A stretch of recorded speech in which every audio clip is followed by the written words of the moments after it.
Hello दोस्तों, मैं सचिन बंजाल। आज हम बात करेंगे वर्कशॉप टेक्नोलॉजी के कुछ एमसीक्यू के बारे में जो हमारी अपकमिंग जीपीएससी एग्जाम है उनमें से जो आरटीओ क्लास 3 एग्जाम आने वाली है उसके लिए ये मटेरियल साइंस आगे मैंने मटेरियल साइंस की वीडियो बनाई हुई और ये वर्कशॉप टेक्नोलॉजी के उसी है वो आपको यूजफुल हो सकते हैं।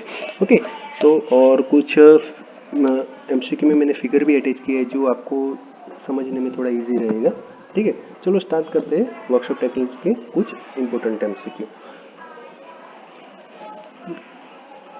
First MCQ, lathe bed is usually made of cast iron. In a fusion welding process, only heat is used. Consumable patterns are made of polystyrene. Okay. Cell patterns are made often used for pipe work, bands, drainage fitting. Okay. All of the above हमारा answer रहेगा all of the above. Figure में आप देख सकते हो कि ये जो है पार्टिंग लाइन है, क्या है पार्टिंग लाइन, ये उसका टॉप पार्ट है और ये बॉटम पार्ट है। कुछ बैंड पाइप बनाने के लिए भी ये यूज होता है। Cohesiveness of sand depends on the grain size and shape of the sand particle, bonding material, moisture content, all of the above. In which of the following process the electrode is not consume?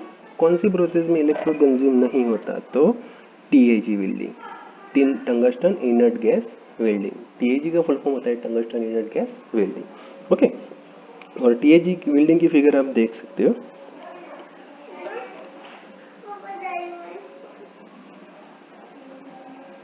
Which of the following is a chipless machining process?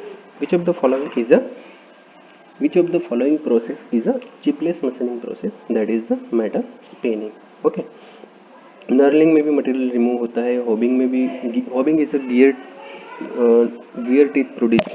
Producing process and lapping में भी होता है। तो जो metal spinning, ये देखो, ये जो आपको दिख रहा है वो हमारा वर्क पीस है, ये जो एश कलर का, ठीक है, ये वर्क पीस होल्डिंग डिवाइस है, ठीक है, और ये जो है हमारा ये टूल है, ठीक।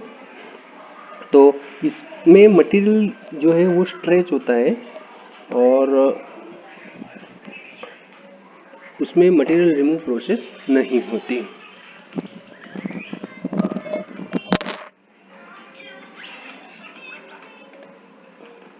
नेक्स्ट हम देखेंगे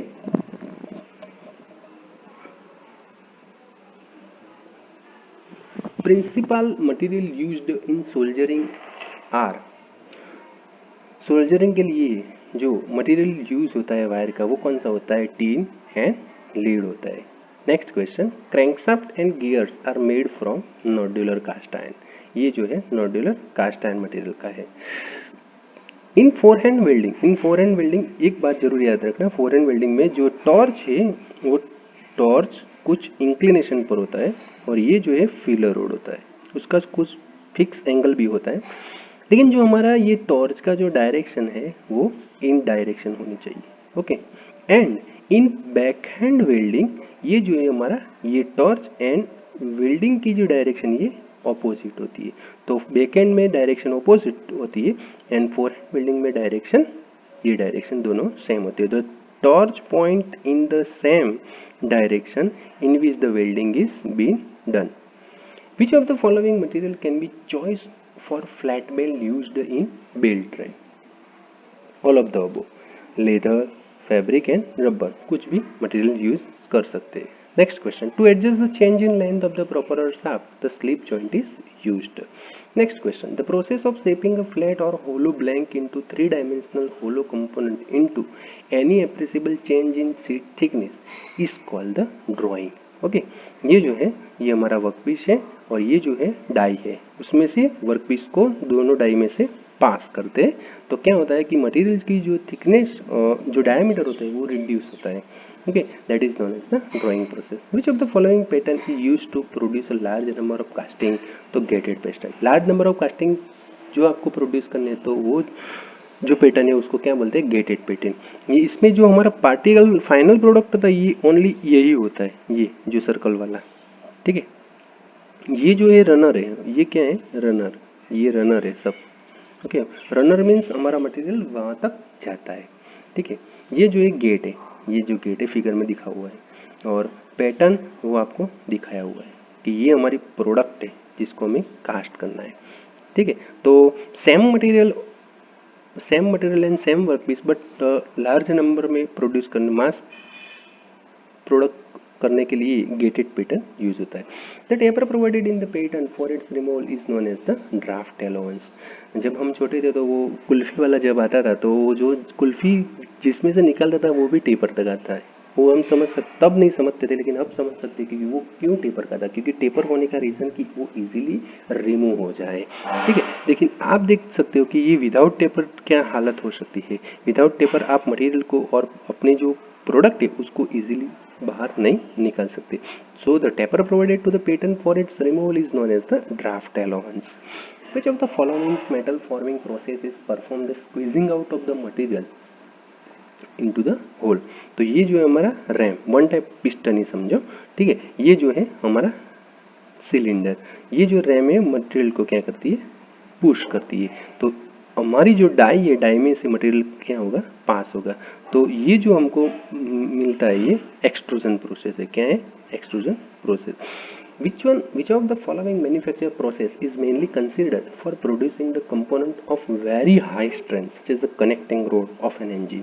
तो जो कनेक्टर रोड हमारा मैन्युफैक्चर किया जाता है उनके लिए कौन सी प्रोसेस होती है, फॉर्जिंग। फॉर्जिंग मीन्स क्या है कि मटेरियल को बहुत गर्म किया जाता है, बाद में आपको जिस शेप में चाहिए उस शेप में आप उसको गेन कर सकते हो। ठीक है, in gas welding carburizing flame is obtain when the acetylene is in excess form. Okay, जब एसिटिलीन एक्सेस होती है तब गैस वेल्डिंग में आप कार्बोराइजिंग फ्लेम ऑप्टेन कर सकते हो। विच ऑफ द फॉलोइंग, ये फिगर को आप कैंसिल करना, गलती से ये अटैच हो गया है। विच of the following machine is useful for the machining surface if size of the job is large. जो जॉब की साइज स्मॉल हो तो शेपिंग आंसर आएगा, लेकिन जो जॉब की साइज लार्ज हो तो प्लानिंग मशीन आएगा। और शेपिंग एंड प्लानिंग मशीन में डिफरेंट क्या है फ्रेंड, कि शेपिंग मशीन जो होता है उसके अंदर जो टूल होता है वो रेसिप्रोकेट होता है एंड वर्कपीस फिक्स होता है। लेकिन प्लानर मशीन के अंदर क्या होता है कि प्लानर मशीन के अंदर टूल स्टेडी होता है लेकिन जो वर्कपीस होता है वो रेसिप्रोकेट होता है। ये डिफरेंस आप जरूर याद रखना। Oftenly they are asking in GTU exam, sorry in GPSC exam, that's why. Next question, knurling operation in lathe is used for producing the serrated surface. ये जो हमने सरफेस प्रोड्यूस किया है वो क्या है, सेरेटेड सरफेस। ठीक है, इसीलिए जब प्रोसेस ऑफ नर्लिंग प्रोसेस क्यों किया जाता है कि ये ऑब्जेक्ट को आप इजीली एक पकड़ने के लिए इजीली ग्रिप एक रहे, इसीलिए हम नर्लिंग प्रोसेस करते हैं। The process of shaping a flat blank into 3 dimensional hollow component, ये क्वेश्चन रिपीट हो रहा है, ड्राइंग हमने आगे देख लिया है। Joining to sheet of metal at the edge without use of fastener, welding or other joint process is called the seaming. देखो ये फ्रेंड्स, ये मैंने फिगर में दिखाया हुआ है, ये जो दो है शेमिंग, कि without any fastener we can join the two edges of the object. In forged component, the fiber lines are arranged in predetermined way. Okay. Fatigue failure result due to the fluctuating stress when the stress magnitude stress fatigue failure कब होता है, जब fluctuation stress होता है। तो stress magnitude है वो lower होता है यील्ड स्ट्रेंथ से, lower than the yield strength. Cylinder block of internal combustion engine are made by casting. ठीक है, band snap is use, band snap, ये जो है बैंड स्नेप तो कब यूज होता है, तो cutting the sheet along the curve line which so is suitable for curve cutting, तो उसके लिए आएगा compass saw. What is the name of special rule used by the pattern make to prepare the pattern, तो उसके लिए वो है shrink or contraction. Anvil is what, anvil is a heavy block of cast iron. कभी आप cycle लेके कुछ बार puncture करवाने गए हो तो आपको पता होगा कि वो जो कारीगर होता है उसके पास ये एनविल होता है। ठीक है, कुछ बार वो कोई लेथ मशीन कोई शॉप पर हो तो वहाँ भी ये एनविल वो लोग यूज़ करते हैं। ठीक है, ये it's a cast iron and it's has a high compressive strength because वो है कास्ट आयरन, इसीलिए। Double lap joint is less used as compare to single because joint gives a less strength, that's why. Which chisel should never be used with mallet, paring chisel, वो आपको याद रखना है। Spring back phenomena occur in the bending. Next, blanking and piercing. Blanking and piercing operation can be performed simultaneously in compound die. In compound die.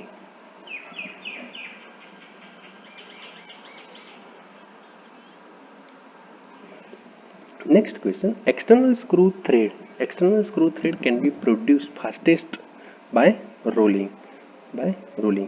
ये देख सकते हो दो रोलर है और उसके बीच में ये हमारा वर्कपीस है, उसमें हम क्या है एक्सटर्नल थ्रेड प्रोड्यूस करना चाहते हैं। Next, an important product manufactured by rolling that is the I section. Okay, next question, quality screw thread are produced by thread casting. ये जो क्वालिटी स्क्रू थ्रेड है वो हम कास्टिंग से प्रोड्यूस करते हैं। टरबाइन रोटर, ये जो टरबाइन रोटर आपको फिगर में दिख रहा है वो टरबाइन रोटर हम कैसे प्रोड्यूस करते हैं, by sand casting. Thermit welding is a heat is generated by, देखो थर्मिट वेल्डिंग कब यूज होता है कि दो रेल की पटरियों के बीच में जब गैप हो और दोनों को हमको ज्वाइन करना हो तब हम थर्मिट वेल्डिंग यूज करते हैं। ये आप फिगर में देख सकते हो कि थर्मिट वेल्डिंग हम क्यों और कब यूज करते हैं। ओके, और थर्मिट वेल्डिंग की हीट जनरेट कैसे की जाती है, तो chemical reaction involving the finally divided aluminium and iron oxide, और दोनों को गर्म करके उनका जो लिक्विड ये जो गैप होती है दोनों के बीच में उन पर भर दी जाती है, ठीक है, और ठंडा किया जाता है और थर्मिट उसको बोलते हैं thermit welding. Next, which of the following material is best weldable itself, that is the mild steel. Mild steel को माइल्ड स्टील के साथ इजीली बेस्ट वेल्ड किया जा सकता है। The flux submerged in welding is in form, ये जो welding है ये सबमर्ज वेल्डिंग, और ये जो पाउडर दिख रहा है वो कौन सा फॉर्म में, ग्रेन्यूल फॉर्म, एकदम बारीक पाउडर होता है। विच of the following is solid state joining process, ये जो है दोनों वर्कपीस होल्डिंग डिवाइस है और दोनों को ये जो वर्कपीस है उसको गर्म किया जाता है, गर्म करके दोनों साइड से पुश किया जाता है, तो ये जो बोलते हैं उसको फ्रिक्शन वेल्डिंग बोलते हैं। क्या बोलते हैं, friction welding. The process extensively use for making nut and bolt, that is the cold welding. In piercing operation the clearance is provided on, piercing operation में क्लियरेंस कहाँ प्रोवाइड किया जाता है, die. Porosity of welded joint में be caused by wrong size electrode. Okay, आप देख सकते हो फिगर के अंदर की पोरोसिटी कैसी है, छोटे छोटे होल आपको दिख रहे हैं वो है पोरोसिटी ऑफ वेल्डिंग। ओके, और वो किस कारण होता है, तो wrong size electrode. Okay, in centrifugal casting the impurities are collected at the centre of the casting, at the centre of the casting. Which of the following material can be not forged, cast iron को हम forge नहीं कर सकते। The range of voltage in open arc welding that is the 40 to 90 volt.